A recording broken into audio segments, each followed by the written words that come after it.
The sea was quiet that night, darker than ink, a place where sound seemed to sink rather than travel.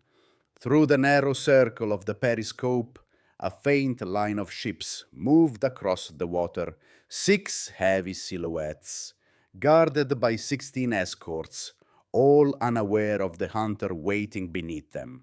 Inside the cramped control room, the men of USS Tang stood still, listening to nothing but the hum of machinery and their own breathing.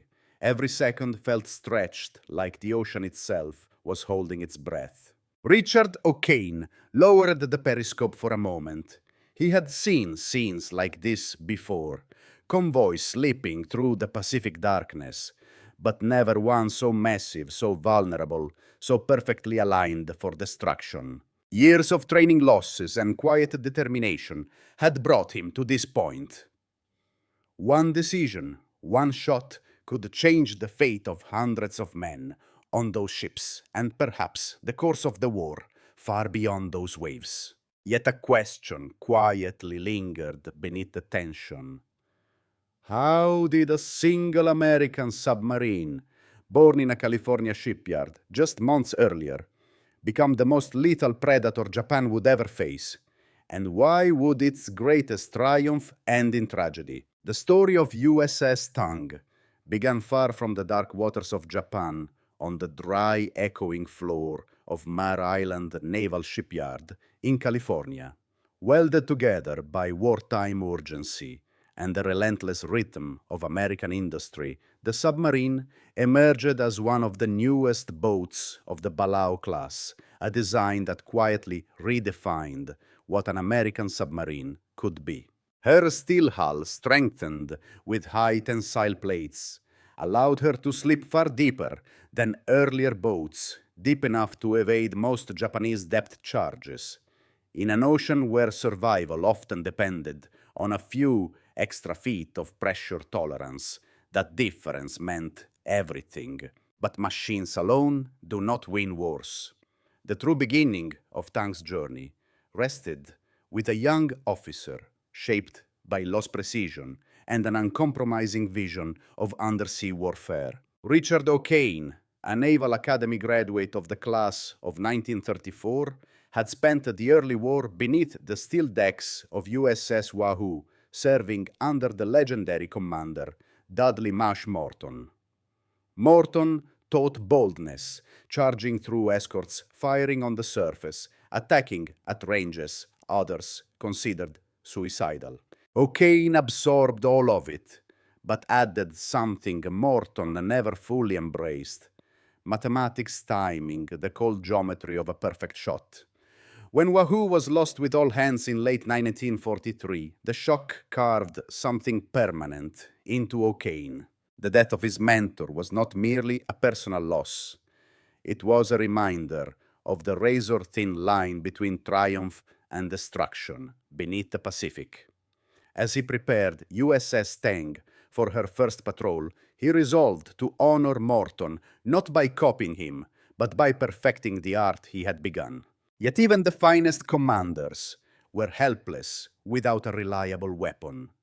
For nearly 2 years, American submarines fought with torpedoes that betrayed them. The Mark 14 ran too deep, struck without detonating, or exploded miles before reaching a target. Submariners risked their lives on attacks that ended in dull thuds or premature blast. It was not until 1943, after Admiral Charles Lockwood forced the Bureau of Ordnance to confront the truth, that the Mark 14 was finally corrected. The change was more than technical. It transformed the entire undersea campaign. For the first time, American submarine warfare aligned technology with intent. So when USS Tang arrived at Pearl Harbor in January 1944, she entered the war at a perfect moment. The boat was new, the weapons finally worked, and her captain understood how to exploit every inch of steel and every second of silence. Her first patrol proved it. In February, Tang stalked convoys in the Caroline Islands and struck with a precision that stunned even seasoned submariners 5 enemy ships sent to the bottom, the opening chapter in what would soon become a historic record. But it was her second patrol that revealed the true heart of the crew. Assigned to lifeguard duty near Truk Lagoon, Tang surfaced repeatedly under threat of Japanese aircraft to rescue downed American aviators. 22 men were pulled from the sea, each one a reminder that courage at depth was not always about firing torpedoes. By the time Tang returned to Pearl Harbor, something was unmistakably clear. This was no ordinary submarine, and Richard O'Kane was no ordinary commander. The Pacific had begun to shift, and the deadliest chapter of their story was about to begin. By the summer of 1904, the Pacific had become a vast and thinning web of Japanese shipping routes, lifelines stretched so tight that a single break could starve an entire front. Nowhere was this more evident than the Yellow Sea, a shallow bowl of water hemmed in by coastlines, tides, and predictable convoy paths. For most submarines, it was a dangerous place. For USS Tang and Richard O'Kane, it was an opportunity. The third patrol began with a simple radar echo on June 24th, southwest of Kagoshima. Then another. Then another. 6 large merchant ships escorted by 16 warships. The kind of formation Japanese planners believed was too heavily guarded to be penetrated.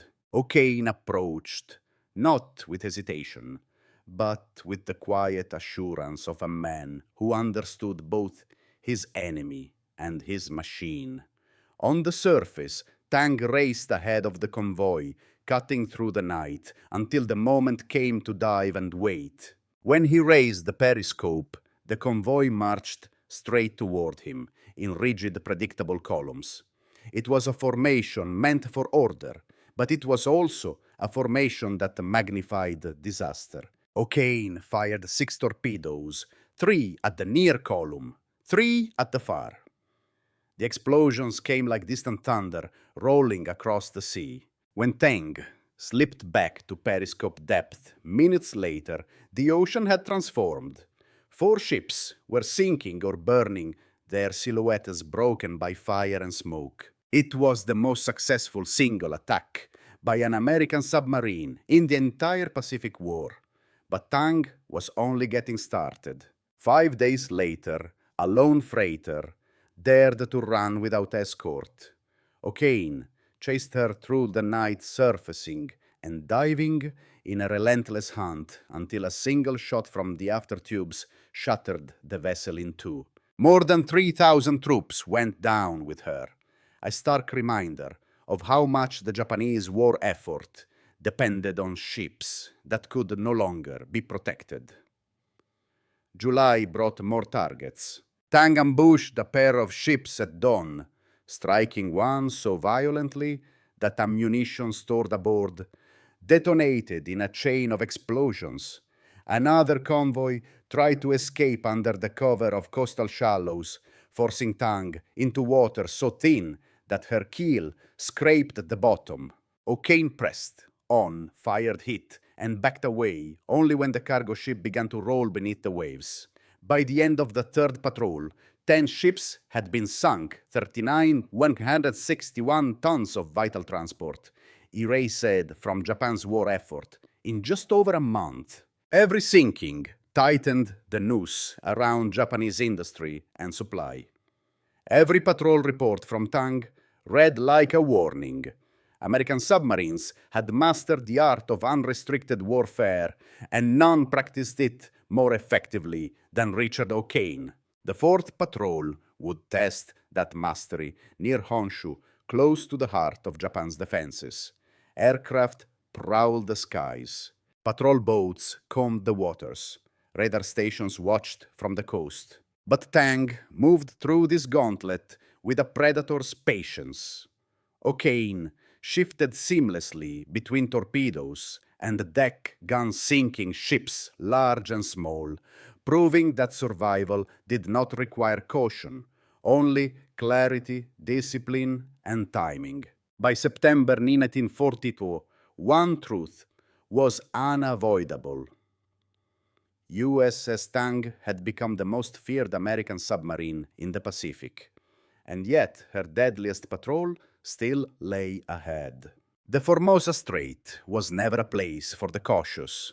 Narrow, heavily patrolled, and seeded with mines, it was the kind of waterway submariners whispered about in wardrooms. Yet in late September 1944, Richard O'Kane requested it by name. For Tang, now, the most successful American submarine afloat danger was simply another element of the job, something to be measured, studied, and then navigated with precision. The fifth patrol opened with a series of attacks that bordered on the unreal.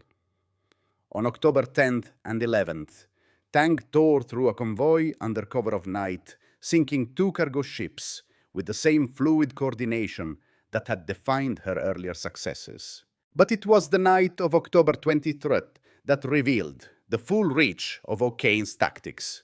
Using the darkness and Tang's low silhouette, he slipped directly into the center of a large Japanese formation. Torpedoes struck tankers and transports in rapid succession, each explosion twisting the convoy into confusion. Two Japanese ships collided while attempting to ram Tang. Others panicked and turned blindly through burning debris. Before dawn, several ships lay mortally wounded. Less than 24 hours later, Tang found another convoy near Turnabout Island.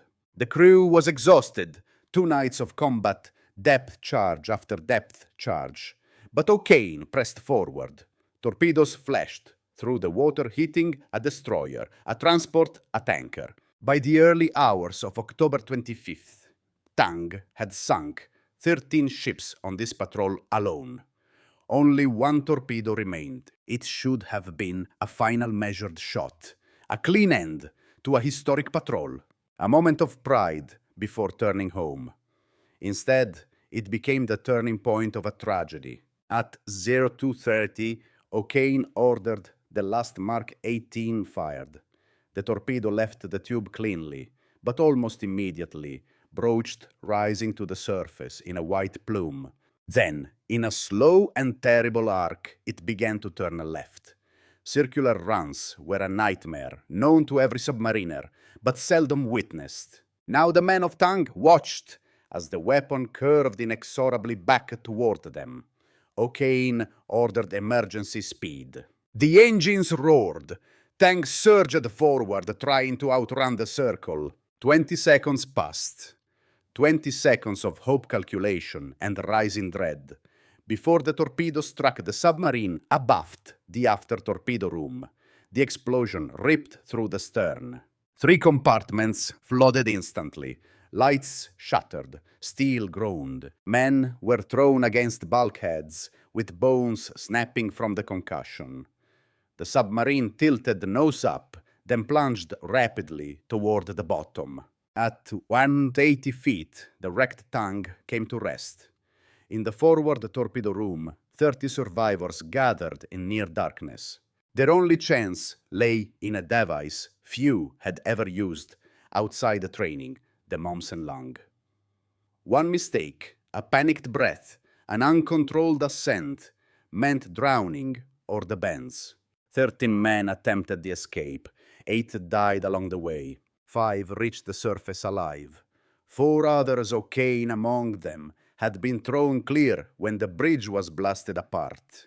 They floated for hours in the cold darkness, until a Japanese escort vessel hauled them aboard.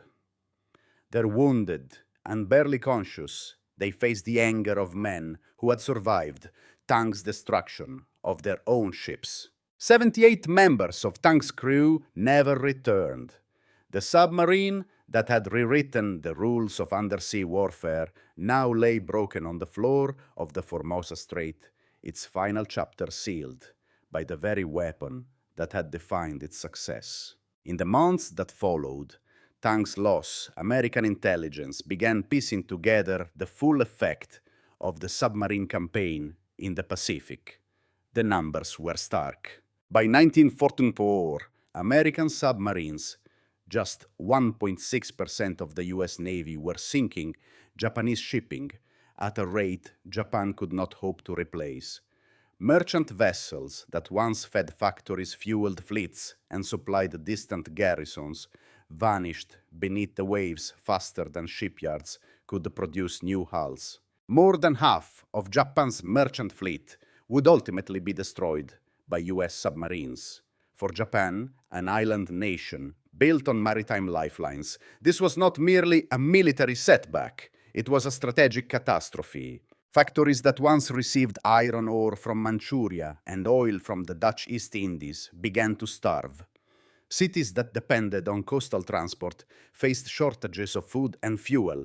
Army units in China and the Philippines found themselves cut off from reinforcements and ammunition. The submarine blockade tightened month by month until Japanese logistics simply collapsed. The United States Strategic Bombing Survey later described the undersea war as perhaps the most decisive single factor in the collapse of the Japanese economy. In that assessment, Tang's record stood not as an isolated triumph, but as a concentrated example of a much larger truth. American submarine warfare had evolved into a strategic weapon, one capable of shaping the outcome of a global conflict. Part of that evolution came from technology. The transition from the flawed Mark 14 to reliable torpedoes and later to the electric Mark 18 allowed American submarines to strike with confidence. Radar sonar and more sophisticated fire control systems gave boats like Tang the ability to find convoys at night, attack from angles the enemy did not expect, and slip away before escorts could respond. When these tools were combined with aggressive commanders, like Richard O'Kane, the result was devastating. Equally important were the failures on the Japanese side. While Great Britain had built an entire defensive system to protect Atlantic convoys, the Imperial Japanese Navy remained focused on surface battles. Anti-submarine warfare received little attention, few resources, and almost no doctrinal development. Escorts lacked radar sonar was outdated, and pilots received minimal training in submarine detection. Convoys sailed in tight formations, easy for O'Kane to break and exploit. To American planners, Tang's success carried a sobering message in modern war. The fate of nations can hinge on small, highly skilled forces using technology with precision and intent.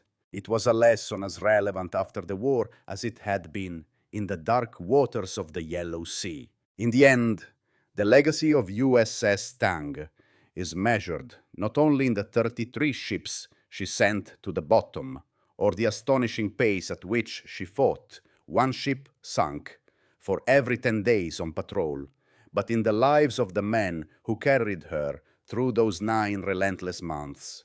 Their courage, discipline, and quiet resolve forged a combat record that remains unmatched in American submarine history.